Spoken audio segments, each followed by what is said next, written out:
My name is Terry Taylor, and this is my slideshow presentation on technology and professionalism in social work. Technology has become embedded in social work through electronic records, telehealth, social media, texting, and artificial intelligence. And although these tools help access and make our lives more efficient, it can also cause a lot of ethical and professional risks. Social workers must comply with ethical standards, privacy laws, and professional expectations. There are mistakes that social workers can make using social media. For example, boundary violations. Boundary violations are accepting friends requests from clients, sending YouTube videos or TikToks to a client, or vice versa. There's also viewing or interacting with client profiles without clinical justification. I think this is a big issue with people who work in hospitals who have access to clients' records.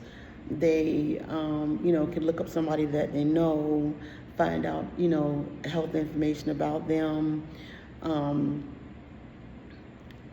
It's a lot that you can do when you have access to people's personal information and when it's not justifiable. Another issue is posting identifiable information about a client, even when you think you're using it anonymously. You could be sitting at lunch with your coworker and you could be discussing a client's situation, even though you did not use their names. Just the situation, the person sitting next to you may know, oh my gosh, she's talking about my sister or my cousin or my neighbor, just because of the situation. There's potential consequences for that, such as ethical complaints, loss of client's trust, employer discipline, and even loss of employment. The National Association of Social Workers Code of Ethics emphasizes maintaining professional boundaries and protecting client privacy. Insecure communication, sending protected information through unsecured texting platforms. Informal communication, using texting excessively, may create unrealistic expectations for availability. If you have a client and you do not set boundaries, you are asking for trouble. You have to have boundaries so that they'll know that they can only contact you this time to this time. If not, then they're going to call you for everything. They're going to call you every time something happens, and they have no boundaries when it comes to your availability. That needs to be set. And there are risks for that also, such as privacy breaches, documentation issues, and misinterpretation of communication. And the best practice for that would be to use agency-approved communication systems and establish communication expectations with the client. I'd also like to add computers, personal computers and work computers. When I worked for Child Protective Services, we had our work computers. We would never let anyone use our work computers, and we couldn't, use our personal computers for work. So that was one of the best practices that we were able to use. Other mistakes that clients can make using artificial intelligence is entering clients' information into public AI tools, uploading case details into unsecured AI systems can expose confidential information. Another is over-reliance on AI recommendations. Using AI without professional judgment can lead to inadequate or biased decisions. AI has been used for everything lately. YouTube, TikTok, Facebook. I mean, you can generate just about anything. You can change your looks. You can, whatever it is that you want. You can be in places you've never been in. So everything that AI produces may not always be true. And when you're using AI to help with information, or maybe to help organize or format a paper, you have to be really, really careful, because it is not a cure for what you need to accomplish. It is just a supplement to help create what you're trying to do. But you should not rely solely on what you're seeing on AI. It should not replace professional assessment, and definitely not decision making. Ethical use of technology and HIPAA.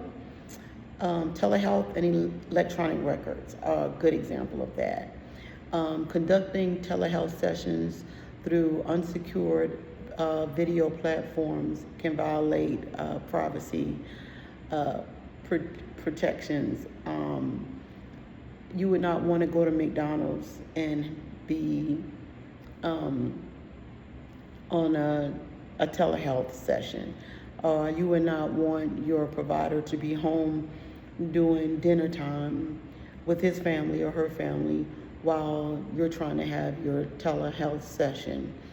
That is definitely a violation of privacy protections.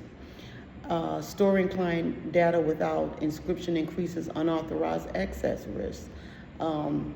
Make sure your passwords are safe. Make sure your passwords are changed. Make sure that your passwords are something that only you know. A lot of times people know a lot about you, personal friends or family members. Don't use your pet names. Don't use your middle school or high school you went to, or your birthday. Just things that they know about you just right off the bat. People tend to use those passwords because they're easy to remember. Also, changing your passwords every 30 days. It seems like a lot because you have a lot of passwords that you have to remember for so many different systems, and it's really hard to keep up with them all. What HIPAA requires is to protect health information, to limit access to authorized personnel, and to use secure communication methods. And the appropriate practice for that would be for the agency to approve telehealth platforms and password protection and encryption storage. Confidentiality and technology use. Confidentiality breach through device use. Perfect example: a social worker leaves an unlocked laptop open with client records visible. Or she's talking on the phone, or he's talking on the phone to a client regarding their situation. Those are two breach of confidentiality issues that can really be a problem. Leaving paperwork with the client's name on it on open desks, just lying around on the paper. There are some ethical responsibilities, such as maintain confidentiality across all digital formats and prevent unauthorized disclosure of information. And there are some prevention strategies, such as multi-factor authentication, screen locks, and also storage, secure storage procedures. Professionalism when using technology. Professional digital conduct scenario.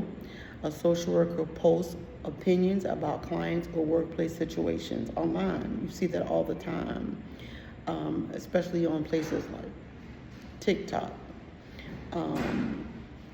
You see that all the time on TikTok. You can see that all the time on YouTube. People makes YouTube videos and complain about this or complain about that.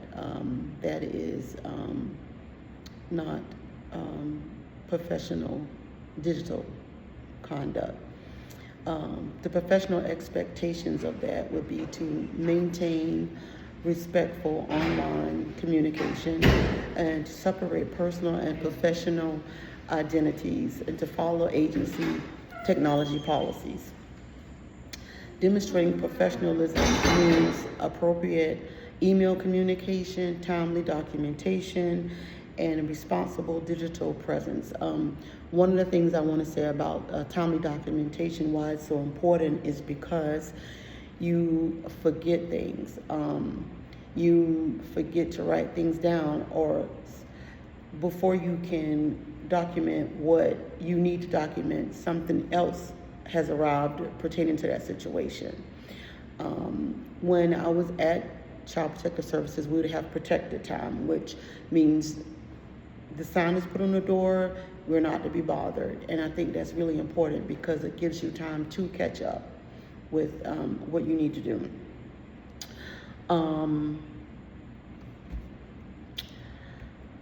Strategies for ethical technology use.